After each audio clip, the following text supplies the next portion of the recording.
I'm still kind of baffled that, you know, this is a thing. Just, I'm not sure. Just, I kind of felt obligated to watch this one since I did part 1 as a video. So recently, I watched Justice League X RWBY Superheroes and Huntsmen Part 2. Got the title right without looking, let's go.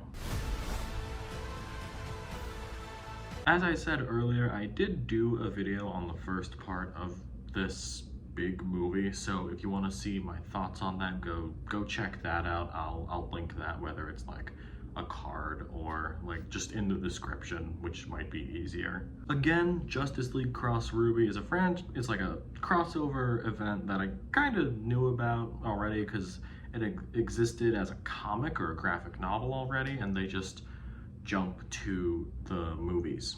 And as for part 1, it was better than I thought it was gonna be, mainly because it just, as someone who did not know anything about RWBY, and I did a little bit of research for this one, just to like make sure I'm up on the lore, because this is more of a RWBY movie than a Justice League movie. Same case as it is with the first one, obviously, but much more in terms of lore and other characters being introduced in this, as well as, to my knowledge, a different time setting, because this has a time jump.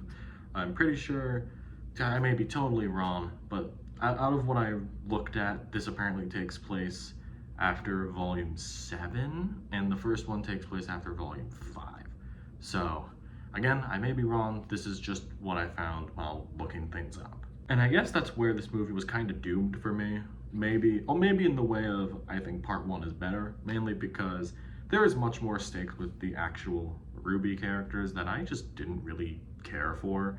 And obviously there are, again, I did research on this, apparently there are some pretty big character like developments and like reveals in this, which I'm not going to say because I'm not going to spoil it, but also this isn't canon, so are they just gonna like redo those developments in Volume 10? Which I'll get to Volume 10 in a minute because I found out about that whole thing. I will say in terms of the voice acting, I think this was much more palatable.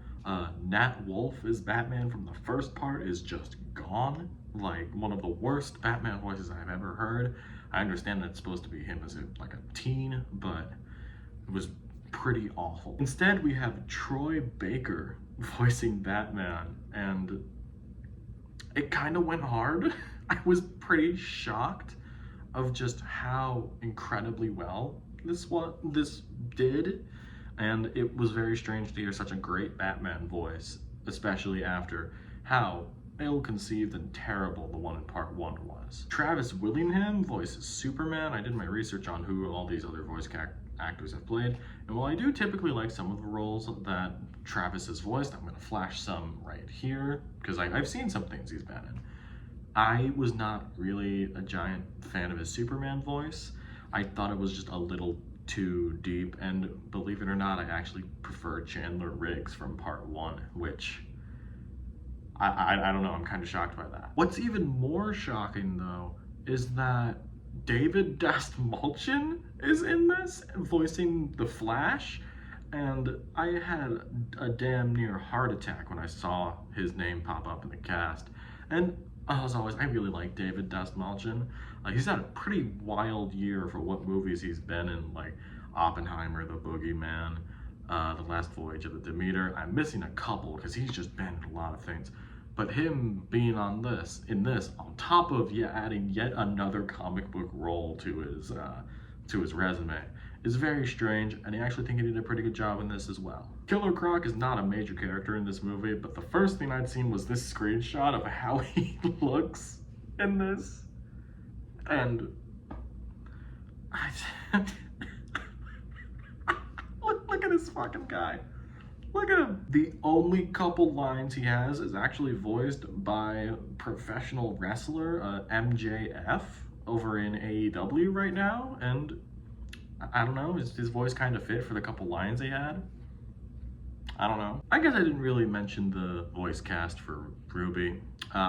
They do a pretty good job. It's the same thing of the first part, pretty much. I thought they were pretty good. And also, like the first part, I thought the action was actually pretty decent in this. It feels like Rooster Teeth knew what they were doing with the action, and honestly, I think I might watch Ruby, or at least give it a shot again. Because I think I watched Volume 1 when it came out before. Oh, I was like a little snot-nosed baby when it came out, and I don't know. I might give it another shot. Who knows? The animation, yet another contesting point in Ruby.